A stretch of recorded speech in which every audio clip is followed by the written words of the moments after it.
Hello everyone, welcome to Tactim. Today in this video, I'm gonna show you how to turn on dial pad tone in your Android phone. Before starting the video, please subscribe to Tactim.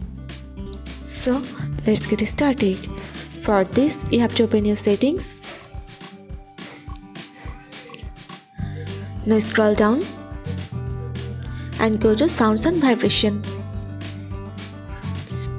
Again scroll down. Here you can see the option of dial pad tones. If you want to enable this, you just have to turn on the button. That's it. So this is how to turn on dial pad tones in your Android phone. So guys, that's it. You can do this. I think this video is very helpful to you.